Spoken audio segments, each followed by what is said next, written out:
Boa noite, você está ouvindo o Código X, decifrando os segredos que a genética escreve em nosso DNA. Sejam muito bem-vindos ao Código X. Eu sou a doutora Karine Cruz, geneticista, e hoje a gente vai falar sobre um assunto que, apesar de afetar milhares de famílias, ainda é pouco conhecido pela população. E essa condição é a síndrome do X frágil. Olá, pessoal. Eu sou a doutora Micaela Chaves, bióloga molecular. A minha área de pesquisa atualmente busca entender como os genes funcionam dentro das células e como pequenas alterações do DNA podem sofrer consequências importantes para o organismo. Boa noite, eu sou a doutora Sofia Kiziel, pesquisadora em biotecnologia e divulgadora científica. Meu trabalho envolve diagnóstico molecular e comunicação científica.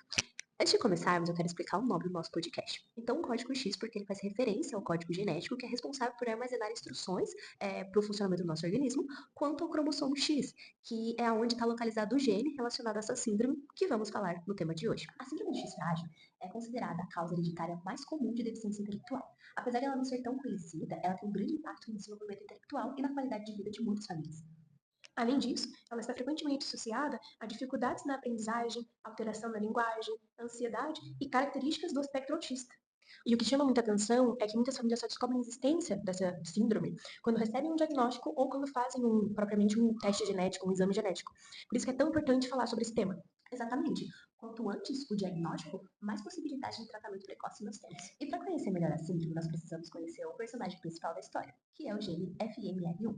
Ele está localizado no cromossomo X e é responsável pela produção da proteína FMRP. O FMRP vai ter um papel extremamente importante dentro do sistema nervoso. Vai ser ele quem participa da regulação proteica e também faz com que o cérebro forme conexões adequadas durante o seu desenvolvimento. Sem ela, processos celulares vão estar comprometidos e não vão se desenvolver de forma equilibrada. Para quem está ouvindo, essa proteína é como uma supervisora de produção. Ela garante que determinadas proteínas sejam fabricadas com qualidade no momento certo também.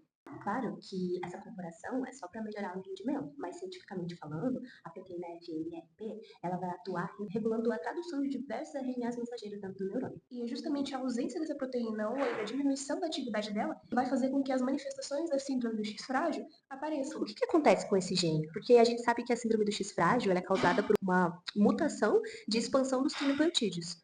Vai significar que uma sequência específica de DNA vai se repetir diversas vezes dentro de um gene. Essa sequência que se repete é a sequência CGG. Em indivíduos normais, essa sequência ela tende a se repetir de 5 a 44 vezes, enquanto em indivíduos afetados pela síndrome, ela se repete em até mais de 200 repetições. Um texto, uma palavra se repetindo várias e várias vezes, tantas vezes que o texto fica inútil, que o texto não faz mais sentido. Sim, isso mesmo. E quando o organismo reconhece essa expansão grande demais desse gene, ela vai fazer com que haja uma metilação do DNA, que é deixar uma marca ali química no próprio DNA. Acontece que quando o gene FMR1 ele é silenciado, ele vai parar de fazer a produção da síntese proteica do gene FMRP, o que vai afetar os neurônios. Ou seja, algumas proteínas vão ser produzidas em excesso e outras vão ser pouco produzidas. Sim, isso. Porque se a gente for parar para pensar, quando tem a desregulação da síntese proteica dos neurônios pela falta da proteína FMRP, os neurônios, então, eles não vão conseguir conduzir memória, eles vão afetar tanto na aprendizagem, no desenvolvimento cognitivo, então isso é bem prejudicial. E é importante a gente falar do padrão de herança, né? E entender como essa condição é transmitida. Porque a gente sabe que o gene está localizado no cromossomo X. E a síndrome apresenta uma herança ligada ao X propriamente dito. Exatamente. O que vai significar que tanto homens e mulheres podem ter a síndrome. Só que normalmente os homens tendem a ter manifestações mais intensas. Isso acontece porque os homens só apresentam um cromossomo X, né? Sim, as mulheres possuem dois cromossomos X, né? O que pode fazer com que uma cópia saudável compense parcialmente o efeito da outra. E falando sobre os tecidos afetados, a gente pode ver que essa síndrome afeta principalmente o sistema nervoso.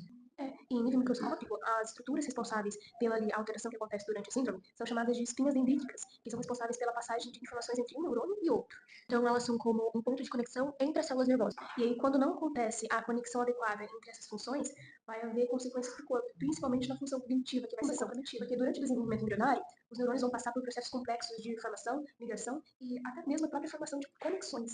Então, a ausência da proteína FMRP vai afetar o cérebro desde o início do desenvolvimento. Sim, por mais que os sinais clínicos só apareçam mais tarde, os biológicos começam desde cedo.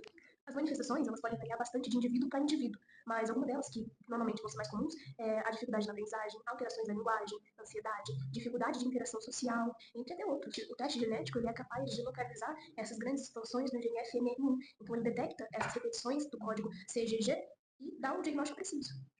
E obviamente, imagino que quanto mais cedo o diagnóstico acontece, melhor é para o paciente e para o acompanhamento desse paciente também, né? O diagnóstico precoce permite intervenções educacionais, terapêuticas, familiares, E entre outras, né? Antigamente, em técnicas laboratoriais, o cromossomo X aparentava realmente ter uma região mais frágil. Pior eu que achava que o cromossomo realmente quebrava. Muita gente pensa isso. Mas, na verdade, se tratava de uma aparência observada lá antigamente em técnicas laboratoriais. Outra curiosidade também que eu trouxe é que algumas pessoas carregam uma pré-mutação, sem apresentar a síndrome completa.